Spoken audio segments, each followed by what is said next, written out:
जी अस्सलामुअलैकुम, welcome back to the brand new vlog.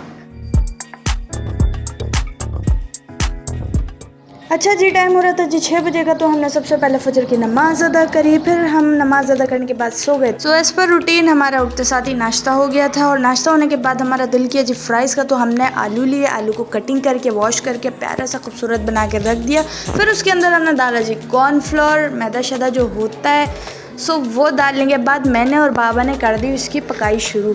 आप देख सकते हो कि क्या क्रिस्पी और क्या मज़ेदार लग रही है। बस तो जी फ्राइज़ को डीप फ्राई करने के बाद हमने उसमें कुछ करी मसालों की मैरिनेशन, जिसके अंदर था ब्लैक पेपर, चिली फ्लेक्स, नमक और हमारे घर के कुछ स्पेशल मसाले, जिससे बन जाती हैं फ्राइज़ बहुत ही टेस्ट। तो ये थी जी हमारी फ्राइंग होने के बाद का रिज़ल्ट। क्या मज़ेदार पेरी पेरी मसाला के साथ हमने ये प्यारी प्यारी सी फ्राइज़ सर्विंग करी है, जिसके अंदर क्रिस्पीपन था, सॉफ्टनेस थी, कच्चा नहीं था, ऑयल फ्री था। क्या मज़ेदार था भाई। तो चलो इसका पहला बाइट लेके आपको बताते हैं।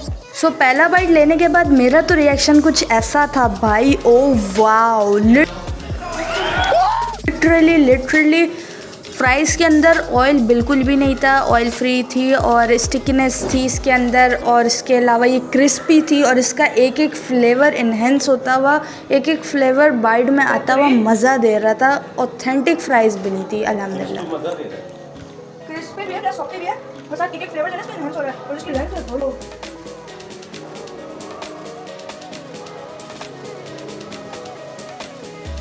मुझे नहीं लगता इसको बेटर फ्राइज़ तो मिल सकते हैं।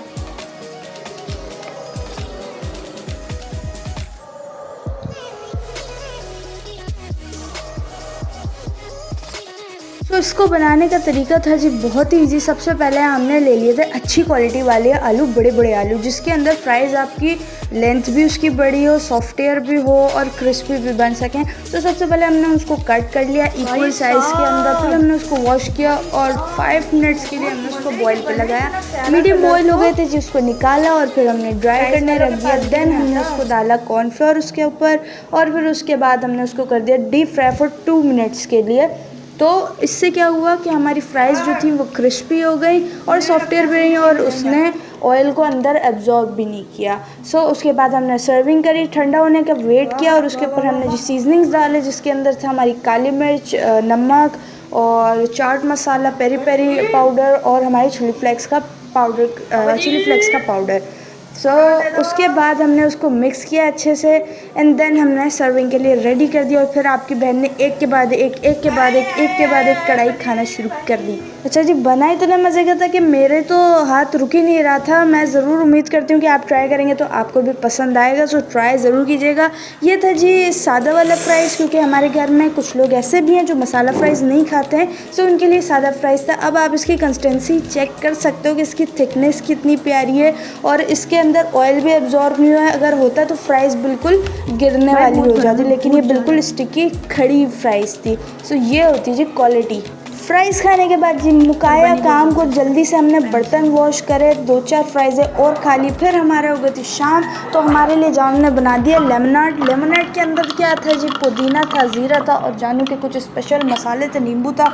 इसकी तो रेसिपी मुझे भी नहीं पता, सो मैं शेयर भी नहीं कर पाऊँगी, लेकिन ये पीने में बहुत ज़बरदस्त था। पता नहीं क्या क्या उन्होंने पकाने के बाद फिर उसका जूस बनाया, फिर जूस बनाने के बाद उसको छाना और पता नहीं क्या क्या किया। सो ये जो ड्रिंक थी ना, ये बहुत ज़्यादा डिलीशियस थी, हेल्दी थी, टेस्टी थी, बट सारा चीज़ ये था कि इसमें मेहनत बहुत थी, सो ये मैं कर नहीं सकती हूँ। लेकिन पीना मेरे बस में था। तो आपकी बहन ने जल्दी से नमाज़ पढ़ते ही लगाया जी इसका सिप, और आपकी बहन खो गई जी जन्नत की वादियों के अंदर। माशाल्लाह, VIP।